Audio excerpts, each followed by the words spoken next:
안녕하세요. 2020년 8월에 엄마가 죽었다. 근데 사망을 숨긴 채 백골 시신하고 40대의 딸이 살았답니다. 왜겠습니까? 모친의 영감을 받기 위해서 사망신고를 안 한 겁니다. 이러한 일을 우리가 앞으로 많이 겪게 될 것 같습니다. 이러한 뉴스는 그냥 아주 특별하고 아주 드문 이야기가 아니라 일상이 될 수 있다. 아주 흔한 얘기가 될 것 같다라는 생각을 하게 만듭니다.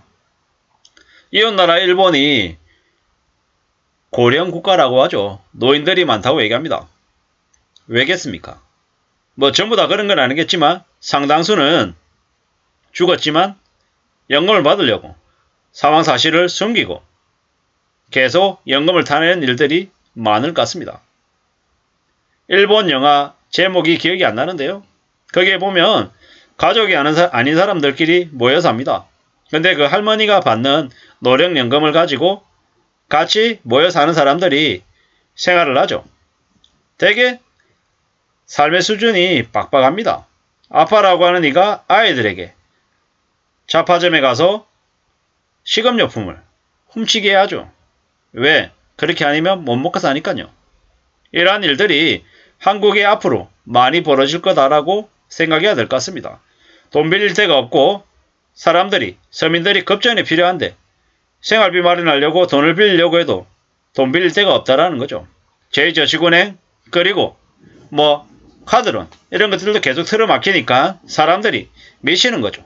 돈은 없고 배는 고프고 밥은 먹고 싶고 이래저래 궁지로 내몰리고 혼자 살고 있고 밥값보다 소주값이 더 싸니까 소주 한 병, 두 병 먹고 그냥 자버리는 거죠. 그러면 줄인 배를 참을 수 있으니까요. 누군가가 그랬답니다. 아니 술 먹을 돈 있으면 밥 먹지 왜 밥을 안 먹고 술 먹냐고요. 그랬더니 그분이 그렇게 얘기했답니다. 밥 먹으려면 7, 8천원 드는데 술은 1,000원, 2,000원이면 되니까 술을 사 먹는 거라고. 그렇게 질문했던 사람들이 제대로 답을 못한 거죠.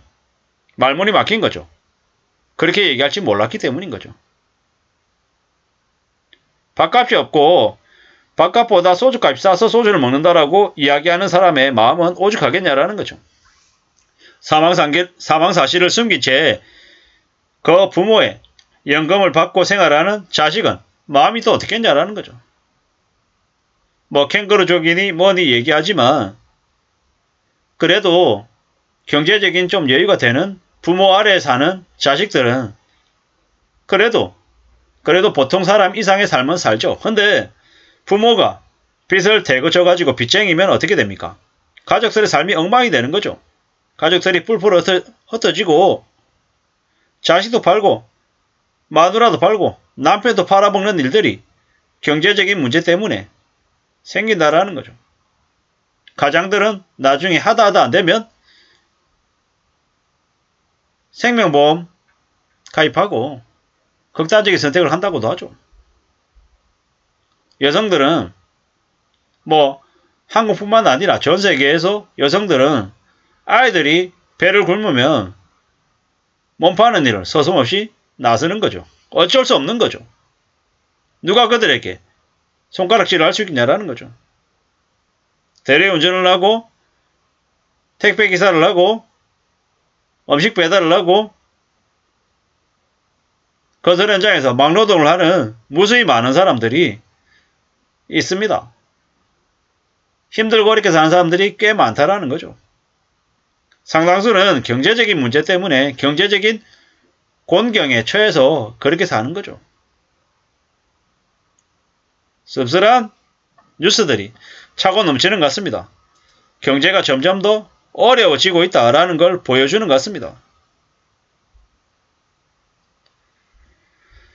사체 유기 혐의로 긴급 체포를 했다고 하는데요. 씁쓸한 얘기입니다. 2020년 8월 엄마가 사망했다는 메모를 통해서 사망 사실을 이미 알았고 연금이 나오지 않을까봐 사망신고를 안 했다라는 거죠. 매달 30만원의 기초연금과 30만원의 국민연금을 받았답니다. 50만원에서 60만원 그걸 받기 위해서 사망신고를 안 한 거죠. 씁쓸한 얘기입니다. 악의적으로 몰아가서는 안 된다라는 거죠. 치매에 걸린 노모를 다리가 불편해 직업이 없던 딸이 혼자 간병을 했답니다. 음주 전과에 공무원 폭행했던 장씨 아들은 그냥 잠깐 그냥 있다가 특혜를 받아서 빠져나오는데 생활고가 힘들었던 저 딸은 참 말을 못하겠습니다. 세상이 뭐 이런가 싶기도 하고요. 백골시신하고 살던 40대 딸 뭐 체포했다 이래저래 하는데 나라가 왜 이 모양인가 라는 생각이 드는 거죠. 삶이 뭐 저러냐. 앞으로 이와 유사한 일들이 꽤 많이 벌어질 것 같습니다. 먹고 사는 게 힘들기 때문인 거죠. 지금 당장 가족들과 밥상머리에서 모여서 밥을 먹을 수 있다. 이러면 정말 감사하게 생각해야 될지도 모릅니다. 별일 없다.